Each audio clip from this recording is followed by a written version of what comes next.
Assalamualaikum, hello, and a very good morning, I bid everyone. Before we officially begin our event, I would like to start off with a short briefing on some housekeeping and friendly reminders to all our guests today. I believe many of us are familiar with the Zoom virtual room environment, but nevertheless, I'll still give a simple briefing that may benefit those who are new with Zoom. Firstly, make sure your mic is muted. You can see the microphone icon on the button at the bottom left of your screen, and this way you can control your microphone setting. I would also like to ask everyone to turn on your video during the group photo session that will be held later. Just click the start video button on the left bottom of your screen.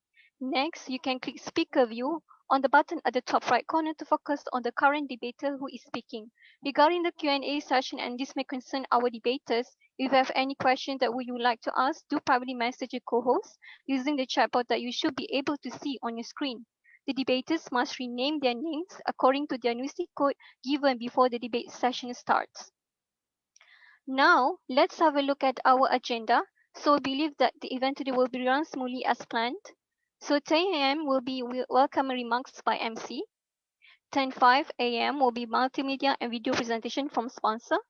10:10 a.m. briefing by MC. 10:50 a.m. introduction of panel judges and participations. 10:20 a.m. officially begin My Malaysia Career IFE debate with first affirmation debater.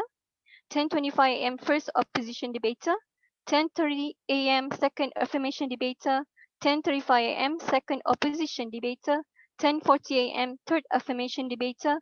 10:45 a.m. third opposition debater. 10:50 a.m. conclusion affirmation debater. 10:55 a.m. conclusion opposition debater, and then 11 a.m. we have a break, and then 11:05 a.m. the judges' comments. 11:50 a.m. the photo session, 11:20 a.m. the closing remarks by MC, and then 11:25 a.m. the program ends. All right, everyone, that's it for the housekeeping.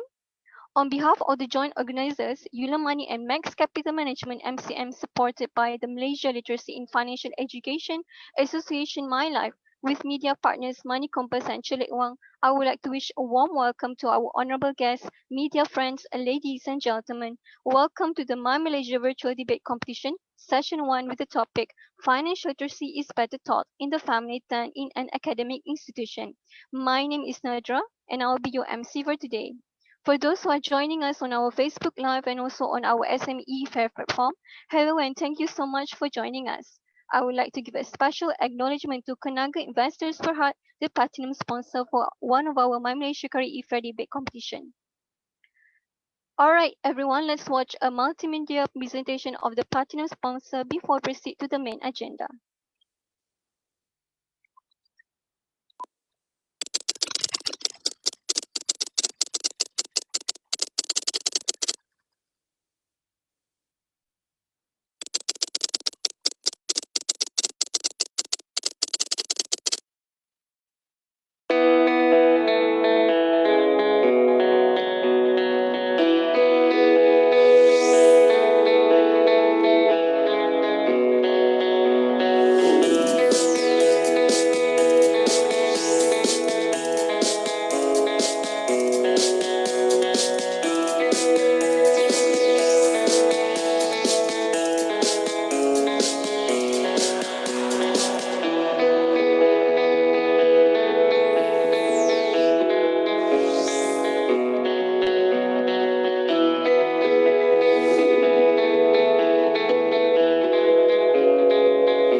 Alright everyone, I hope you have enjoyed the video presentation. Before I begin our debate competition today, I would like to brief on allocation of time and speaking order of the debaters.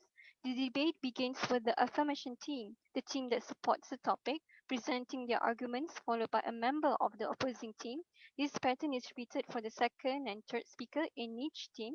Finally, each team gets an opportunity to conclude their arguments. Speakers should speak slowly and clearly. The judges and members of the audience should be taking notes as the debate is in progress. All participants will get a total time of 5 minutes for their turn. After 4 minutes, the MC will give a reminder to the debater, and after that, the MC will remind again for the final remaining 1 minute to the debater for him or her to finalize his or her argument. There cannot be any interruptions. Speakers must wait their turn. Any participants exceeding the time limit of 5 minutes will get negative marks. This debate tournament is conducted entirely online on our online platform Zoom. A computer with a working microphone and webcam is required. It should be tested in advance by the participant. Participants must have reliable internet connection. All debaters should be visible on camera at all times during preparation time. Current speakers should be visible and clearly identified on camera while speaking. Microphones should be muted while each debater is speaking to minimize noise interruptions. The dress code is formal, wearing a dark or black color blazer. The male participant must wear a dark color tie. Now I would like to introduce the 6 panel judges of the MyMalaysia Virtual Debate Competition. Our first chief panel judge is Miss Amy Siok. Second judge is Mr. Lucas Wong. Third judge is Miss Constance Westwood. Fourth judge is Mr. Steve Teo. Fifth judge is Miss Justling. And finally, our sixth judge is Dr. Chris C. Now, I would like to introduce our debaters from Infrastructure University Kuala Lumpur IUKL, whom will be the affirmation team, and Manipal International University, whom will be the opposition team during the debate competition. The affirmation debaters from IUKL are Muhammad Shafihuddin, Nur Kalago, and Nur Fatin Izzati. Meanwhile, the opposition debaters from Manipal International University are Nisha Farina, Muhammad Zakirias, and Jasprit Kaur. Moving on to the next agenda, now we would officially begin my Malaysia Kari Ife debate with first affirmation debater Muhammad Shafihuddin to present his arguments supporting today's debate topic. So, Shafihuddin, you may start now. Assalamualaikum and very good morning to the respected speakers, timekeepers, honorable judge, member of the opposite teams, and member of the floor. Between 2017 and 2019, most of the Malaysians who have been declared bankrupt were primarily due to the inability to sustain debt made of installment purchase, personal loans, and credit card debts. It can be found that Malaysian lack of financial literacy. However, they are generally unaware of the fact. In 2020, a survey was conducted by a financial literacy platform called Multiply. From the survey, almost 70% of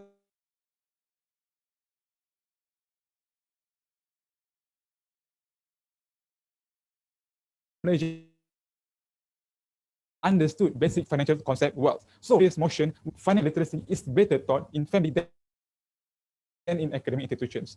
First, financial literacy refers to the ability to manage financial resources effectively by implementing various knowledge and financial skills, which includes personal financial management, budgeting, and investing to attain and sustain a good quality of life.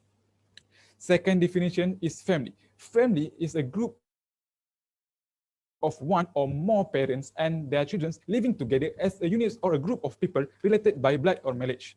Subjectively, family are not always related by blood or marriage. Each individual can define a family by his own standards, enriching the dictionary definitions. Meanwhile, academic institutions refer to educational institutions dedicated to education and research. So, in short, the topic describes that the ability to understand and to apply and to effectively apply various financial skills such as personal financial management, budgeting, and saving is best educated by parents rather than academic institutions. So, we, the affirmative team, believe that the motion is true. So, ladies and gentlemen, first of all, the reason why we agree with this motion is because we believe that From the childbirth of an individual, families spend more time with the individuals. Family or parents, to be more specified, are closer to individuals and have more opportunity to teach and ensure that their children are financially literate. They can ensure their children grasp important key areas in finance and ensure that they are able to implement the skills in their life. Second, family has a strong influence in children's development and behavior. Family is the roots of children's early knowledge. They are able to provide windows of opportunities to their children to learn real-life finance, such as saving and spending. So, by cultivating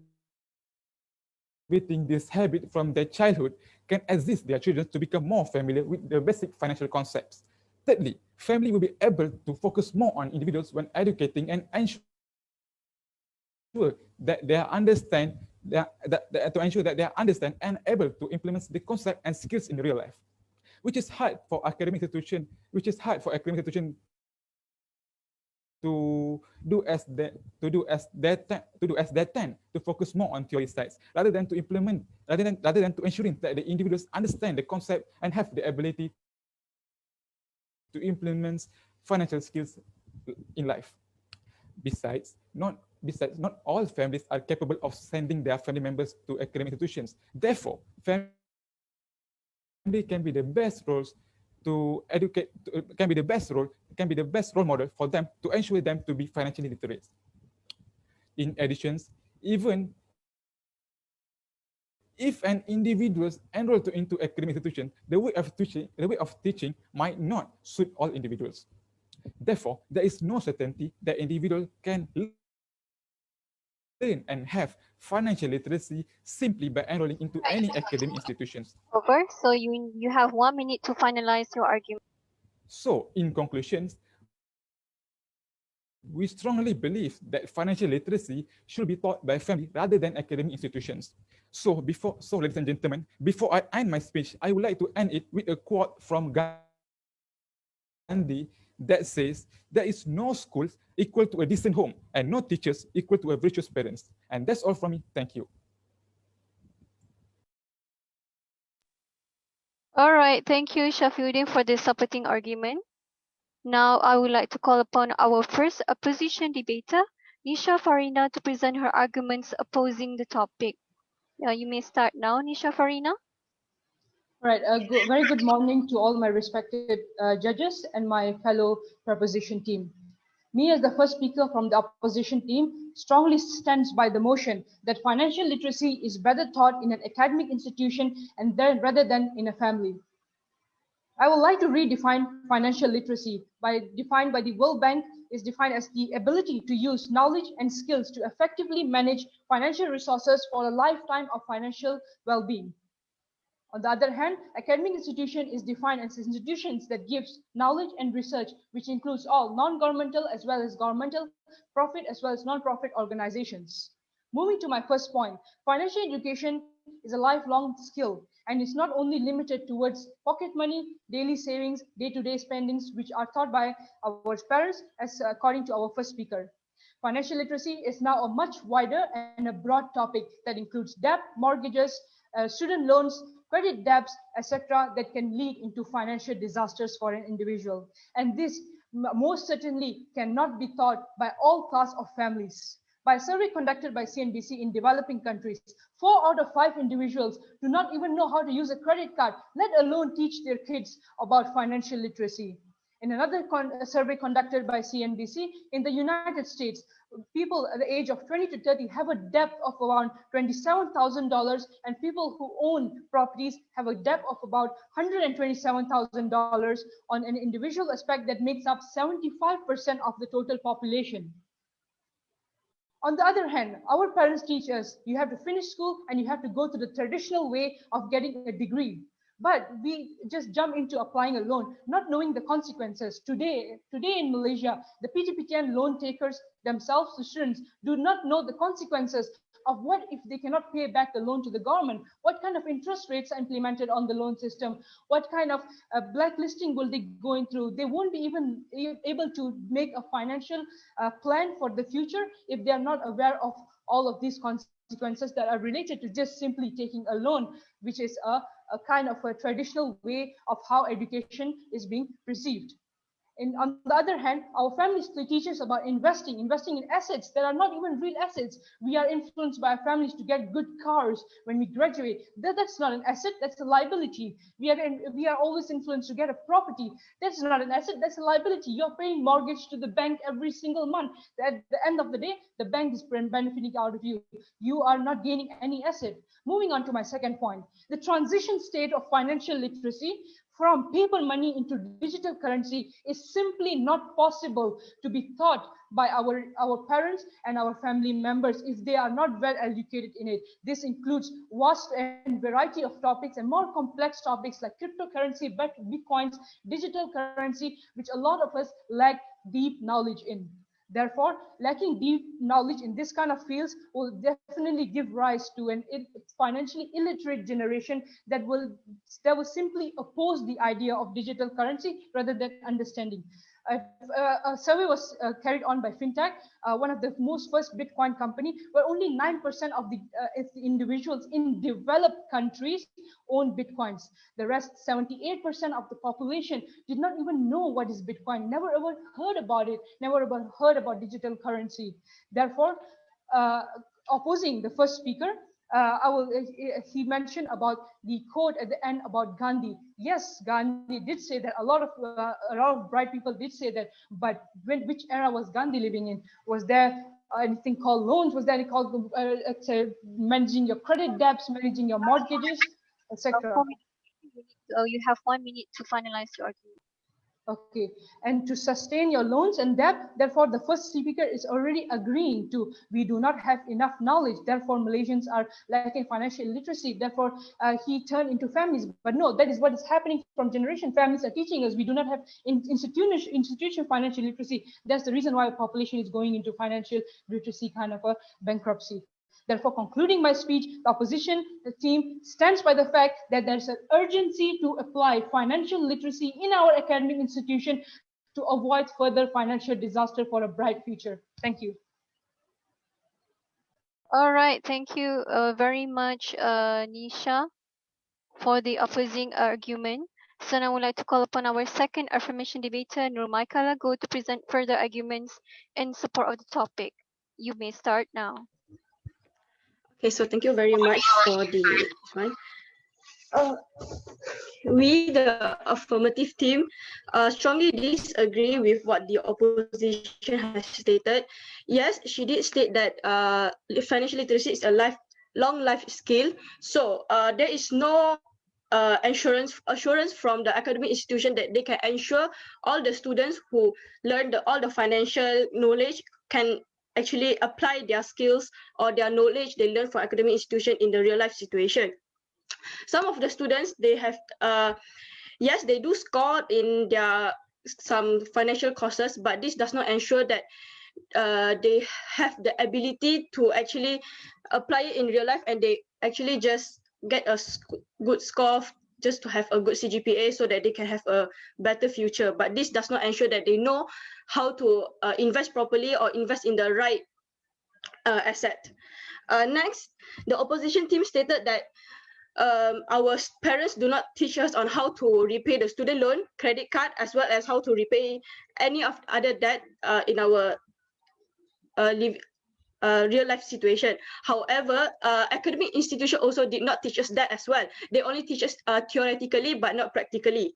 Next, the opposition team also stated that investing, parents does not taught us how to invest properly. Like she said that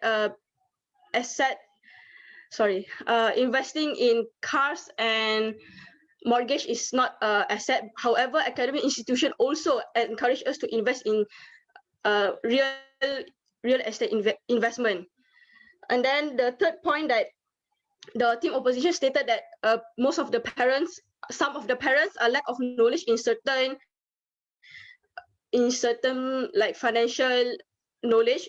Yes, I did not oppose that totally. However, academic institution also cannot ensure that what they taught in academic institution is totally understandable wholly by all the students, since most of the academic institutions has a lot of students and they cannot cater all the students.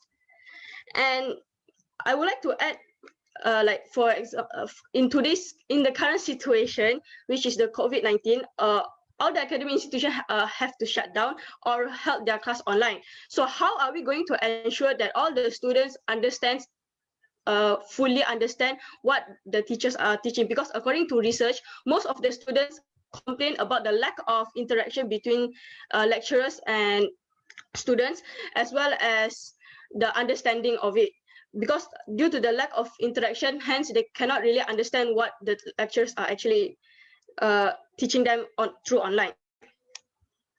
I would also like to add that because of this current situation, most of the parents have financial problem. So how are they going to send their children to academic institution when academic institution has incur a lot of costs such as uniform, books, as well as stationaries? Even if the academic institution conduct the studies online platform, the parents still has to buy a lot of gadgets like laptop or tablets. Even the cheapest electronic device is our smartphones, but that also has to incur a lot of losses.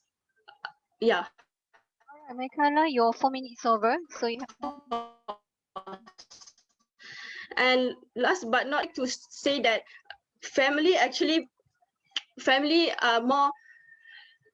more time to spend with their children, and they can teach their children since young. As the Malay proverb saying that goes, melentur buluh biarlah daripada rebungnya, which means educate your child since young so that they have the right attitude as well as the right practices to start from young, rather than in academic institution where they can be influenced by their peer pressure. Thank you. All right, thank you very much for this supporting argument, Michaela. So now it is time to call our second opposition debater, Muhammad Zaki Riaz, to present further arguments against the topic. So Zaki, so you may start now. A very good morning to the judges, timekeepers, and other contestants. My name is Muhammad Zaki Riaz, and I'm a final year student from Manipal International University. I would like to start my speech by highlighting the urgency of our topic.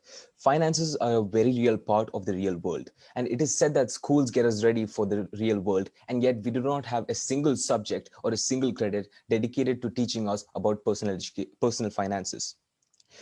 We learn everything from math to geography to social sciences, yet we do not learn personal finances at institutions.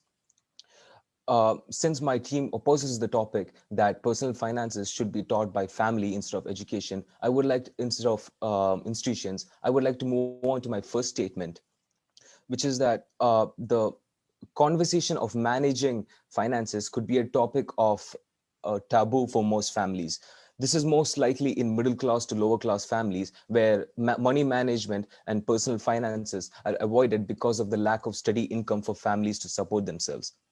Debt is normalized in our society, but not in our family. Less than 20% of the population is secure while retiring, which means that most of the people at the age of 50 to 60, while retiring, they're not secure.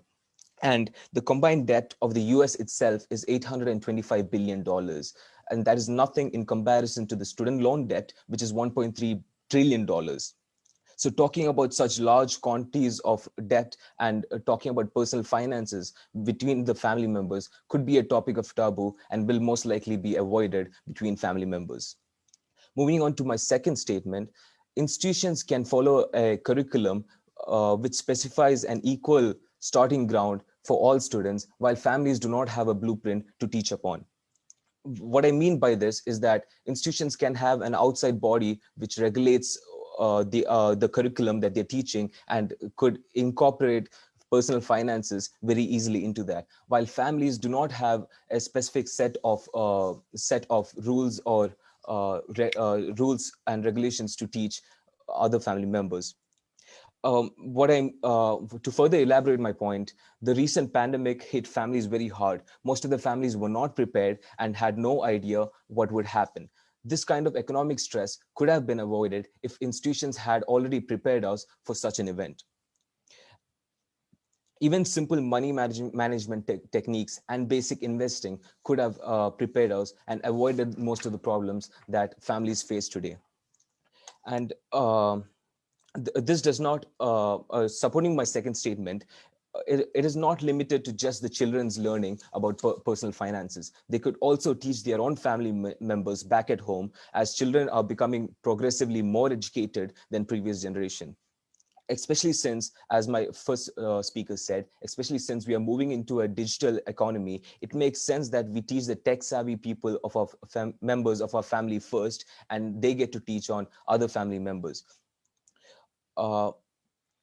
Also, I would like to bring up the argument to the second speaker in the opposing team, where she said that schools did not teach us about credit management or investing, which could be said about all subjects, don't you think? Because since family, it's them as a personal example, my family did not teach me about credit management or investing, nor did my institution. But I would rather have a regulated body like an institution teach me about such topics than my own my family members, whom I'm not sure is very well educated on such topics.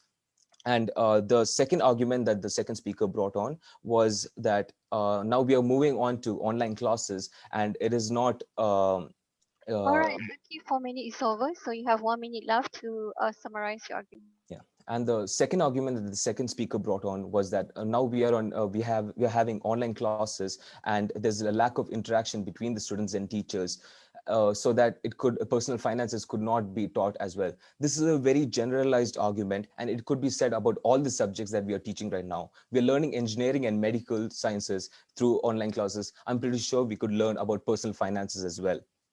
In conclusion, what I would like to say is that the lack of financial education affects generations of family members, which can be avoided by teaching simple personal finance management in institutions, and should be recognized as a global issue, since today's students are tomorrow's leaders. Thank you.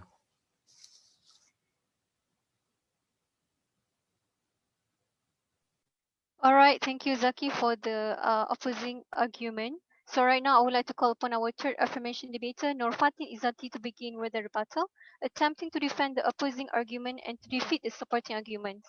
So you may start now. Thank you to the speaker from the affirmative team.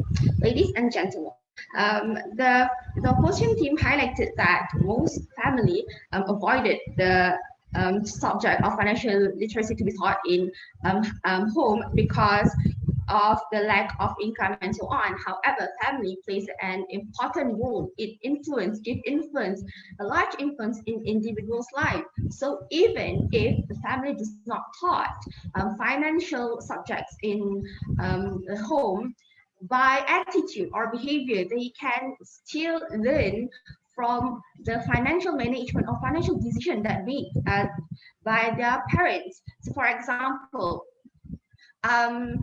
even if the parents or the family members does not taught how to invest or how to plan for retirement at in life, they can still have knowledge and see how their parents or their family members do those kind of things, how they make sound decision. So this kind of experience create opportunity for individual for self-growth, for self-reflection, and becomes a support and motivation for individuals to learn and not make the mistake, or maybe learn from the mistake that the family member did for any kind of financial management or financial situation. Secondly, addressing on how family does not have blueprint to teach, do not have rules and regulations to teach finance in school. Does the academic institution have enough resources to ensure individual to be financially literate? Can they offer real life scenario where individuals can relate the theories that they learn in the institution? Most academic institutions have limited resources and they are not able to ensure that students are well equipped with the right financial knowledge and skills to survive the real world.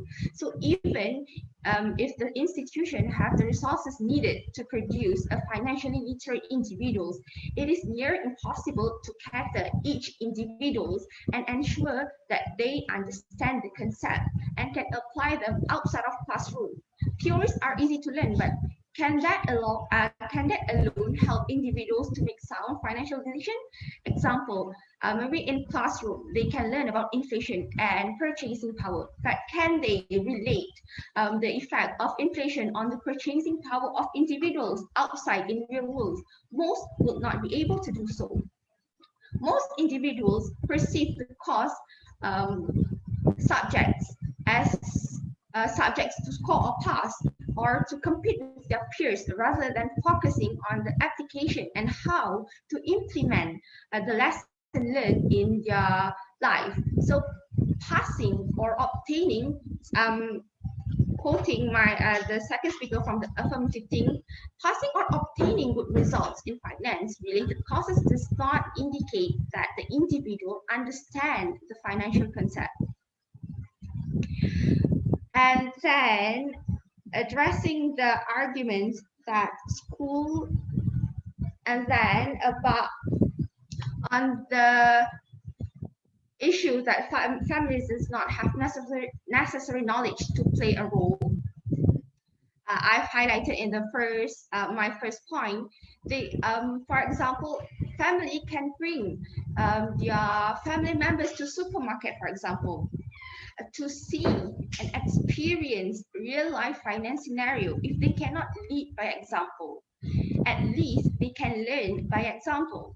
Learning process is not limited in classrooms. Learning process can happen outside of classroom, and that can give individuals insight on how to behave, how to react, and how to make sound financial decisions in life, even without going to any academic institution.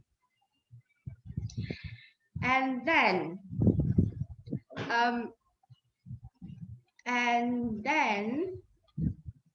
family also plays important role in producing financially literate individuals, because addressing again the point from the first speaker, family can be a role model to their family members, showing and exposing simple financial concepts such as savings and planning expenses or income, planning retirement or investment. All of this plays an important role to ensure that individuals not only have the knowledge or know the theories about all the elements of financial literacy, but also are able to apply all of this knowledge in their life, enable them to elevate the levels of financial literacy, special literacy, and promote responsible financial behavior and healthy attitudes towards financial management.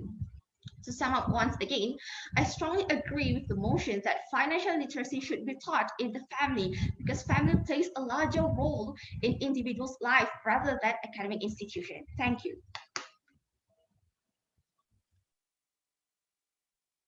All right. Thank you for the strong supporting argument, Nurfatin. So moving on, now I would like to call the third opposition debater, Jaspreet Kaur, to begin with the rebuttal, attempting to defend the opposing arguments and to defeat the supporting argument. So you may start now, Jaspreet. A very good morning to the honorable judges and everyone present here today. Firstly, I would like to say it was a joy to hear the government team bring up their points, because it's going to be an even more joy to rebut them. Okay, I will go in the queue of the first speaker, then the second speaker, and then if I have the time, I will even rebut from the third speaker. Now, all the speakers came up and say how family is the first point of contact, how family has more time with the individual, how family brings you the values to knowledge. If your family has the time, as you say, the family has more time to spend with your education, why are you in a university right now? Why aren't your parents beside you, teaching you how to be an engineer or an architect and all that, if they know so much about knowledge? This is because family trusts a professional to train you for the better world. This is why your family will also trust an academic institution to give you a financial literacy. And we don't come by saying academic institutions only strictly on universities. Have you heard of a non-profit organization? You coming to this debate itself is telling you that you are here to learn about financial literacy. Is this by your family's force? Did your parents tell you to come to this debate? No, IUKL is bringing you to this debate. Isn't that an academic institution to you? So yes. Secondly, both speakers came and say, for proving the point of an opposition team, thank you so much. You all came and say that some families are incapable of sending their kids to an academic institution. Okay, like I said just now, not only schools, there are also non-profit organizations where they accept admission for free if you would like. This itself saying that family is incapable to send you to a school shows that your family is incapable to manage their money. How are they going to train you to be a better you to handle your money when they itself get their salary and have to pay their debts? You are being fed by the thought that if I get my money, I have to immediately spend it away. Isn't that a bad influence? So yes, that's why we need you to come to an academic institution or join webinars. If online classes are very boring to you, like the second speaker has said, it's very boring, not many people pay attention, join webinars. A lot of youth are participating in competition, in case study debates to learn more. Self-taught is the best education, proven by top university in the US as well. Now, next, the speaker also came and said about how there are non-fair education provided. For all I can remember, in my government schooling life, from primary to secondary, I was sitting amongst some rich kids, some poor kids. We were all taught the same. Okay, I don't know about you, maybe you were separated, but when you come to school, nobody says you are rich, you sit that side, you learn better. No, you're sat in the same classroom, receiving the same academic institution. But if your family is richer, they teach you a different set of values. Some poor families, they don't know what to teach because they themselves are illiterate of how to handle their finance better. And also, how your parents are way older, they're back in how many years? 1960s. Then they don't have digital economy. Now we are youth trending with digital economy, cryptocurrency, digital currency. You need to be more advanced with technology. Instead of our parents teaching us, we need to take the step in learning about this, participating in a better financial literacy and train our parents so that they are kept in the trend. Why must it only be a one-way chain when it can also be a reverse chain, right? So yes, academic institution is still a better place for you to gain financial literacy. I keep proving my point. Okay, I can tell that my time is up. Let me just sum up very quickly. Before I sum up, I would like to also remind a very warm thank you to the government team for always proving our points, okay? There is a study done by Harvard University saying that mandated financial literacy education improves credit behavior in young adults. And this is why the opposition team strongly stands the urgency that we need financial literacy in an academic institution to avoid bankruptcy and to ensure that youth are up with the current trend of digital economy. Thank you so much. Have a good day.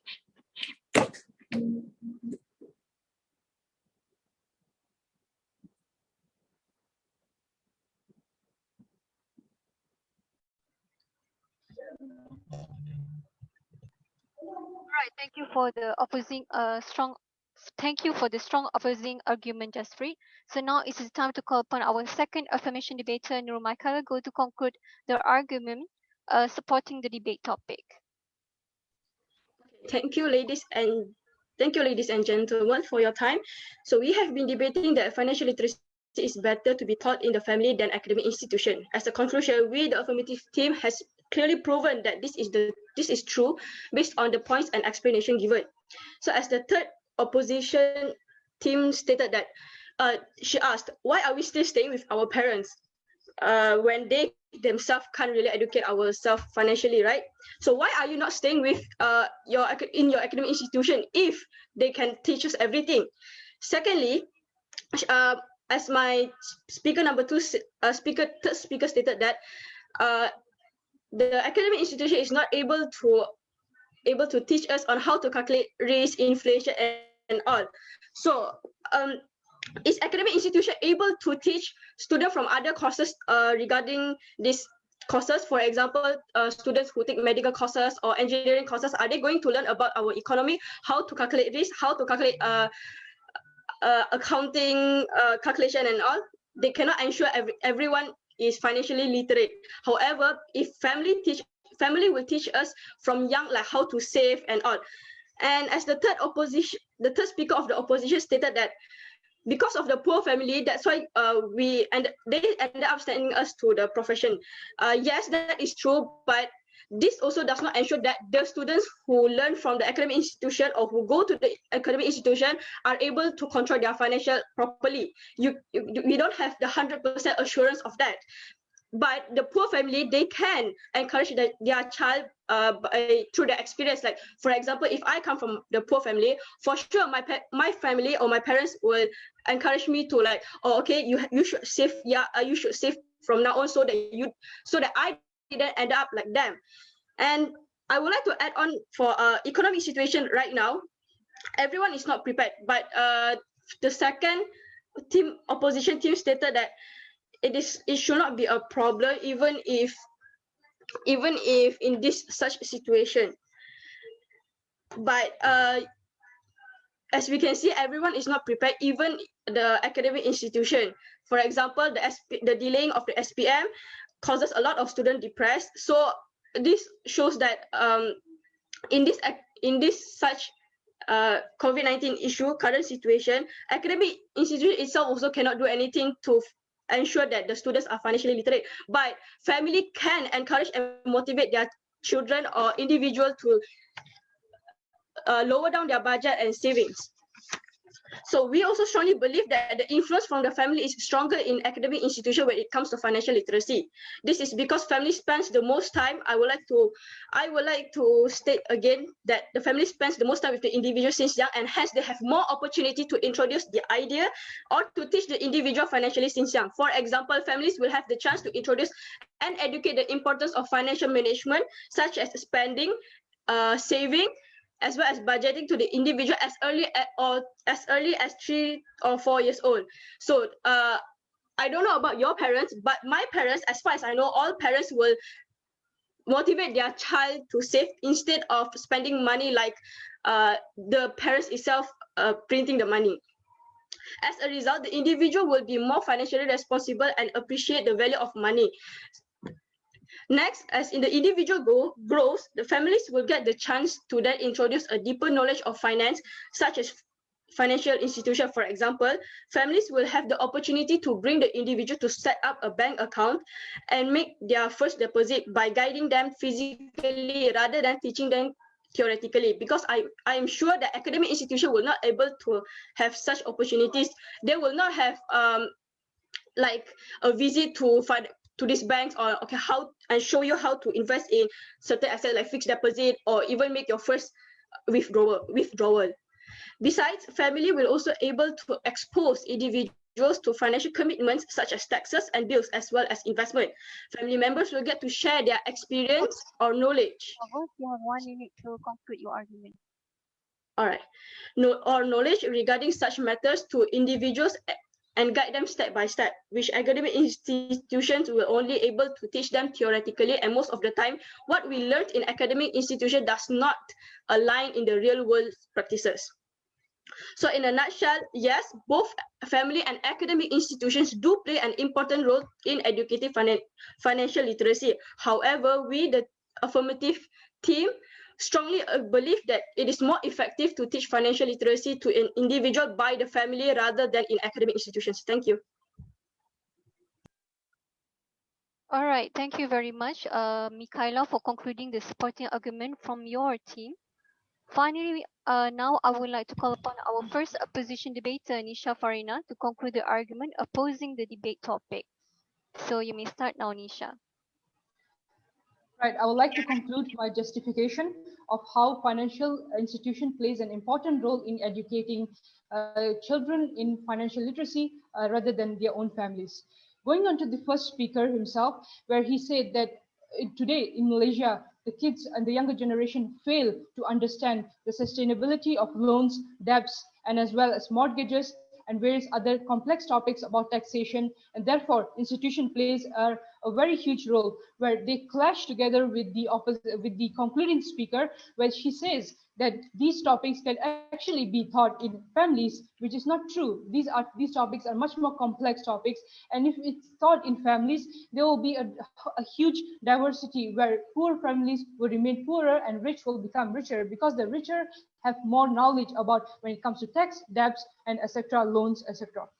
So our opposition team spoke about spending more time with family, it's a result, we get more influence, and our attitude as well as our behavior is shaped in the way they want to. Yes, definitely true. That's the reason why it is an urgency to bring in financial education into an institution where we don't carry on the same mindset that is being carried on from generations to generations, where it kept us in the chain of poverty or in the chain of middle class, and the richer are become richer. Why? Because they are more exposed to real life examples, to people who are actually successful out there. They can learn from them, whereas the poor do not get such opportunities.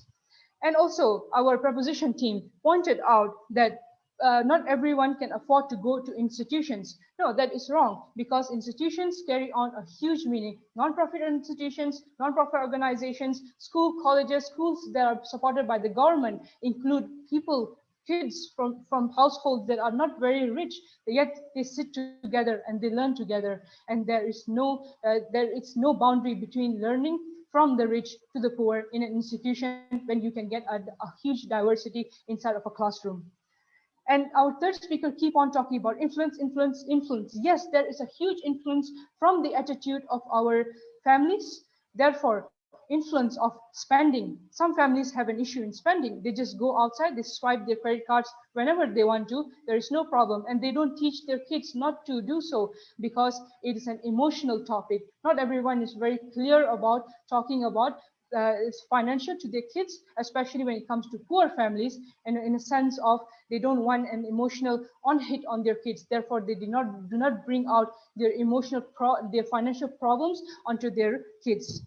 And moving on to the concluding statement, our concluding speaker from the proposition team said that we do not apply most of the knowledge that we learn in institutions. Yes, we do apply most of the knowledge if we learn institutions. If it's not mathematical knowledge, that's rather fair, but we do apply knowledge which is taught to us about real life examples. What if we can get an academic advisor that is from a real life example, a CEO of a company, or let's say just a financial educator? Won't we be able to learn something from them? Won't we be able to prosper and learn about the upcoming future in financial digitalization, which is very important in the current generation, and which is a hot topic in the ongoing pandemic situation, where a lot of people actually fail to do transactions due to the illiteracy in the financial means, because they do not simply know how to use an internet online banking system.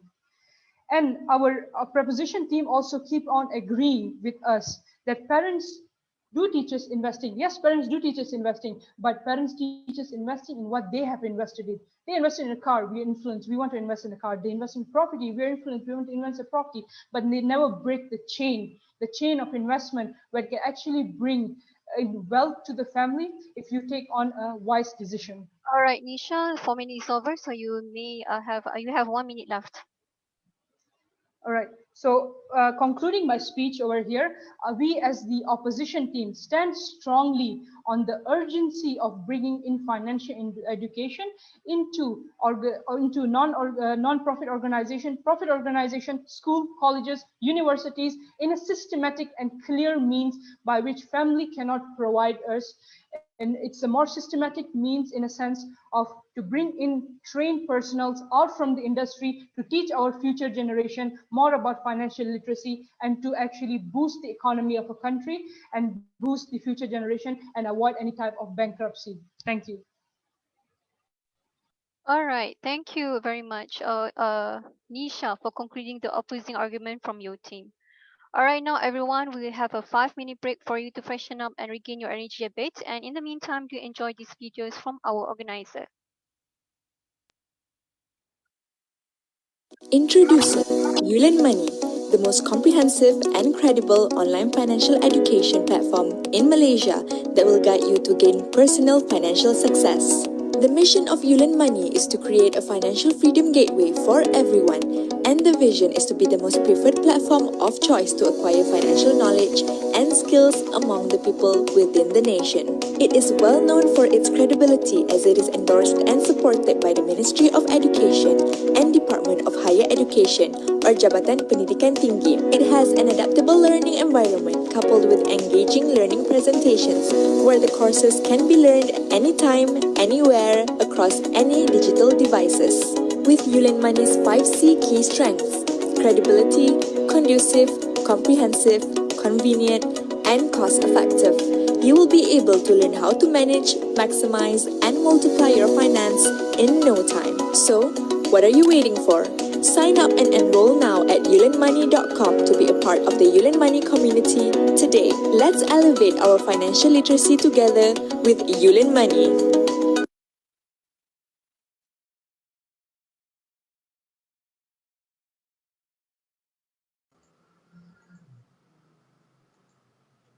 All right, welcome back, everyone. I believe you are ready and energized to continue on with our agenda today. So, moving on to the next agenda. Now, I would like to invite our panel judges of the MyMalaysia Virtual Debate Competition to give some comments about the debate session just now. So, firstly, I would like to invite Miss Amy Siu to give her thoughtful comments. Please welcome. Yes, thank you, Nadra.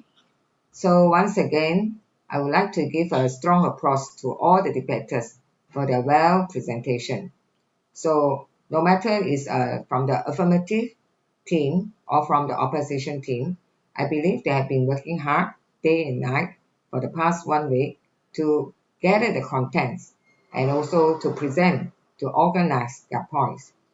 And to the three affirmative team, I believe their points are also very substantial in the sense that family is an important market, that we understand that the financial literacy should actually penetrate because family is the pillars of the society.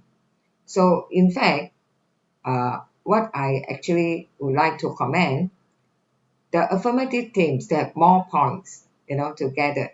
So compare with the opposition team, which I found that they have worked double hard in the sense of getting the statistic, especially the first opposition. I believe is the first opposition just has been speaking pretty strong in her point, gathering all the statistics and also some of the statistics from the World Bank. This is really convincing. But as a person in the financial literacy education myself, I look at both, even the affirmative and also the opposition, both also have strong points and both also equally important. But when you deliver your presentation and argument, you have to support your point in a stronger and more enhancing needs. Why family is more important or why financial institute is more important in financial education roles play. So overall, I would like to give a strong compliments to both team from IUKL and from Manipal. So for all their hard work in making this presentation very smooth.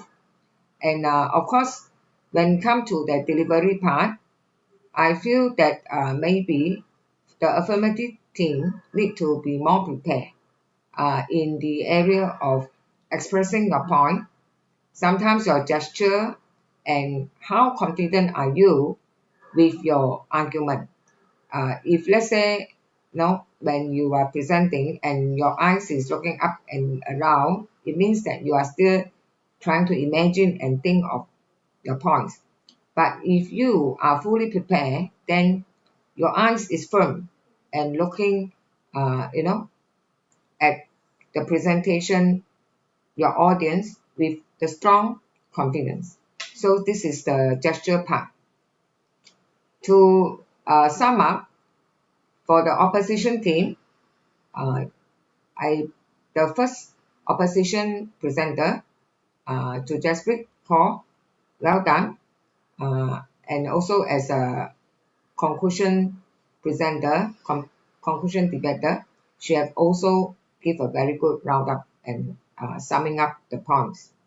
So for myself, lastly, I would like to comment that both are having important points. In fact, both affirmative and also the opposition, they also stand very strong chance, to gather substantial points. So it's a matter of how you organize, how you present, how you convince. But in fact, in the real actual society and community, both are equally important in playing the roles to elevate financial literacy. So that's why uLearnMoney is here, a platform that actually helping not only the financial institution, the academy, even the family also.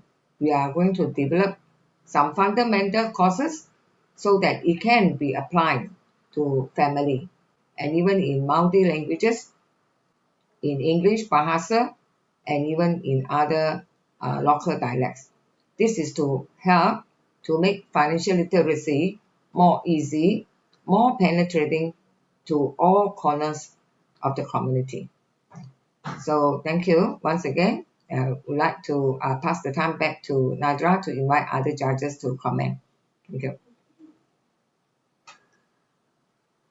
All right, thank you, Ms. Amisio. Next, I would like to call the second judge, Dr. Christie, to give his remarks. Please welcome.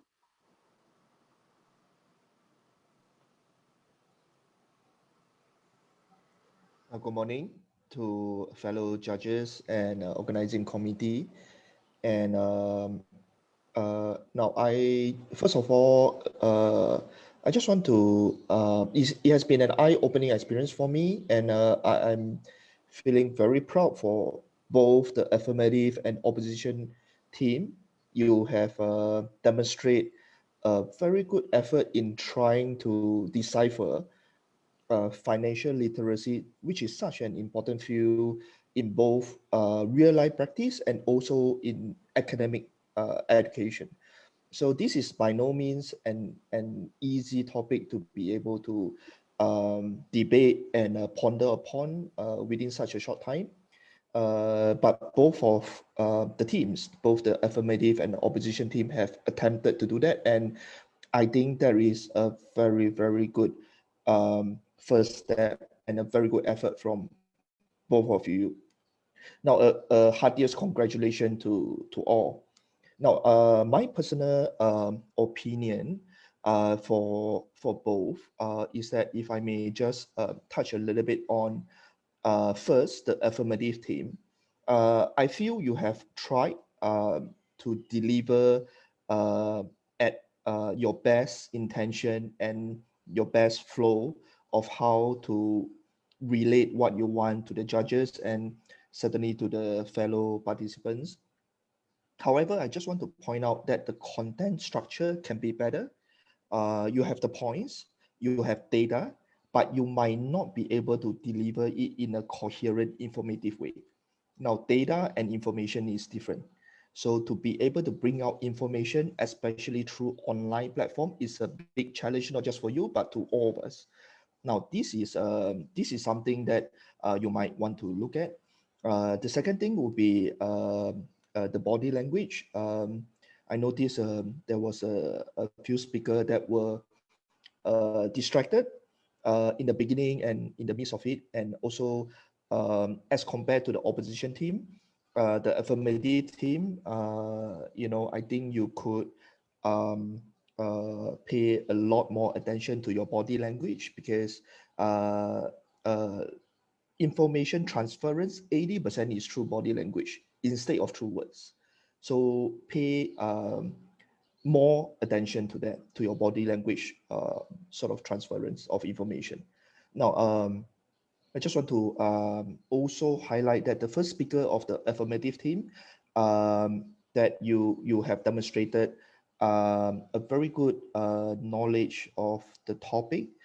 However, there was also some issue due to technical problem. There was some lagging, and also I feel that you could better pace yourself throughout your deliverance.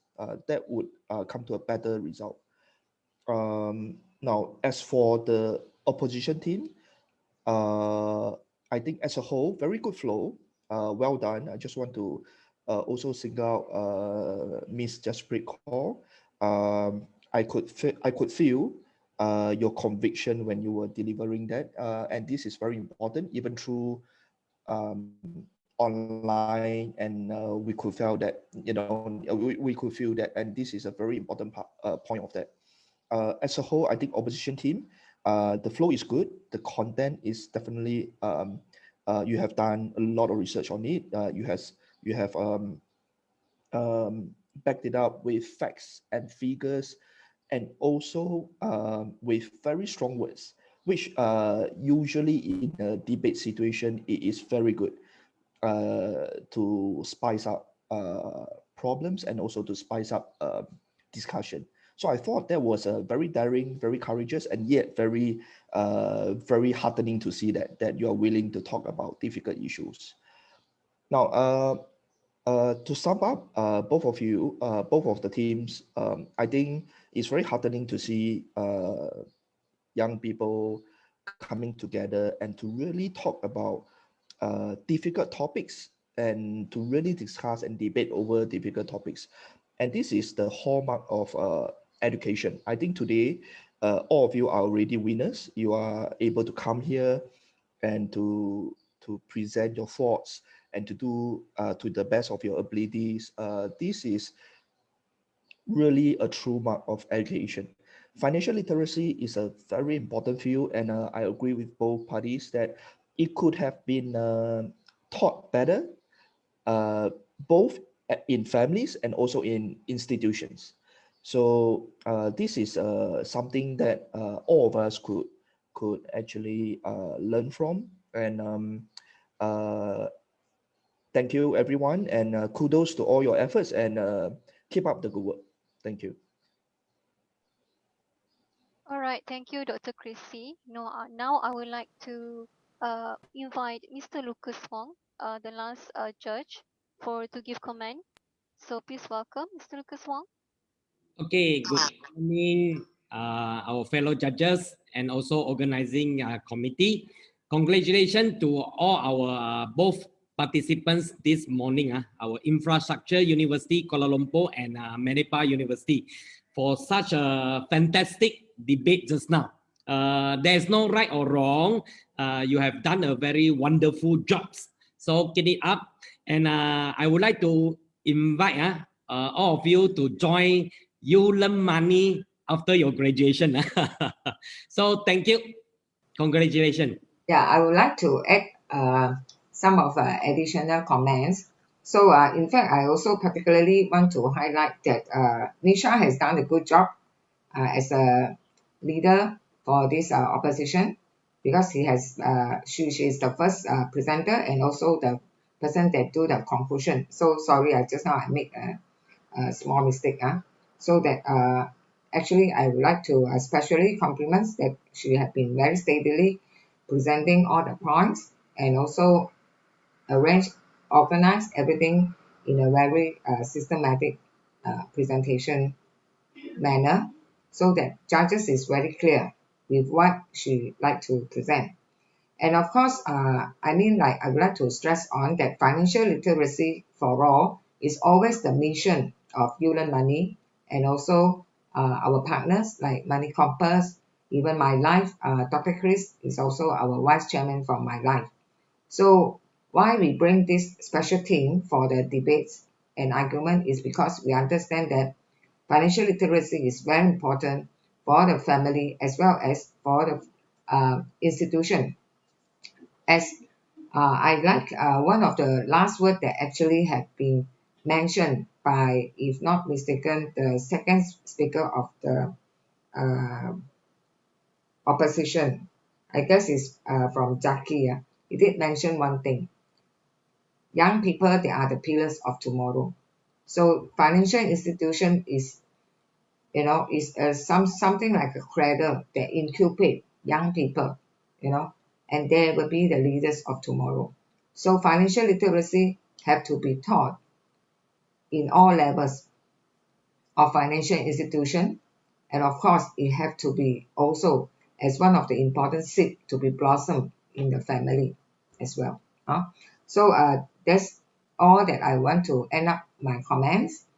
Thanks to both teams. So I believe that you will definitely have a lot of future opportunity to improve. A very nice debate session, and we truly enjoyed it. And hopefully in future, definitely you will be invited again to participate in our future round of debates. Thank you. Back to you, Nadra. All right, thank you, Ms. Amy Siok. So, Mr. Kusong, do you have a final say to debaters? No, okay, thank you. All right, thank you, Mr. Lucas.